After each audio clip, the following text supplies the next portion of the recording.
Mais faites-le taire! Faites le taire avec Tom Villa. Bonjour Tom. Bonjour Jean-Marc, bonjour Julie, bonjour Henri-Jean Servat. Alors vous venez pour un documentaire diffusé ce soir sur France 3 en hommage à Jean Ferrat qui s'appelle Hommage à Jean Ferrat. Voilà, non c'est bien, au moins on n'est pas trompé sur la marchandise parce que regardez sur Canal+ ce soir à 21h il y a la série qui s'appelle Hard sur l'univers du porno, mais il n'y a aucune scène de sexe. Donc il y a forcément un mec qui va pas être au courant, qui va regarder et qui va être déçu. C'est vrai, une série sur le porno sans scène de cul, c'est comme je sais pas, faire un docu sur le foot sans ballon ou sans scène de cul aussi, ça marche, c'est bien, c'est dommage, mais tu sens qu'il manque un truc. En tout cas, revenons quand même à Jean Ferrat. Oui, on s'en est un peu éloigné là. Oui, vous m'étonnez. Vous l'avez dit tout à l'heure, Jean Ferrat a été un artiste censuré.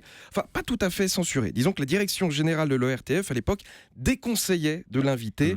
Alors, il faut savoir qu'à l'époque, quand l'ORTF déconseillait, c'est comme aujourd'hui Vladimir Poutine qui te déconseille de faire un truc. Tu peux le faire, mais c'est risqué. Hein.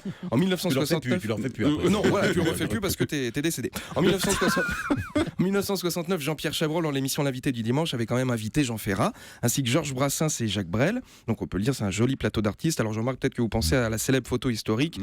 Brel, Brassens, rien à voir parce que c'était Léo Ferré et non pas Jean Ferrat, donc rien à voir, il est de près. Et en plein débat entre les trois chanteurs, le chef de plateau arrive avec une ardoise où il est écrit à la craie « Ordre de la direction que Jean Ferrat chante, mais qu'il ne parle plus ». T'imagines ? C'est vrai, ça ? Oui, c'est vrai, bien sûr, c'est vrai. T'imagines ? Moustachu, tu sors. Non, pas celui avec la pipe, l'autre, voilà. Ordre de la direction que Jean Ferrat chante, mais qu'il ne parle plus, c'est quand même violent. C'est tout l'inverse de Evangélie. Elle peut parler, ça nous fait marrer, mais en revanche, si elle peut éviter de chanter, c'est quand même mieux pour l'écosystème.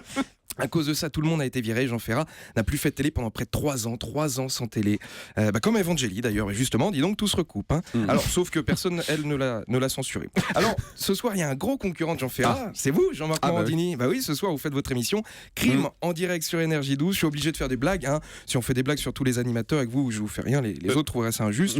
Disons que je vous le déconseille fortement quand même de faire des blagues. Hein. Il déconseille. Donc voilà. Donc Jean-Marc, c'est comme l'ORTF et Poutine. Il déconseille. Très bien. Bon, c'est super cette émission. C'est formidable. Oh là là. Non, point positif, vu que c'est en direct, vous allez être en plateau, donc au chaud. Bah oui, parce que mon Jean-Marc, d'habitude, il part tourner en extérieur, une séquence en forêt par-ci, une interview au bord de la Loire en plein vent par-là.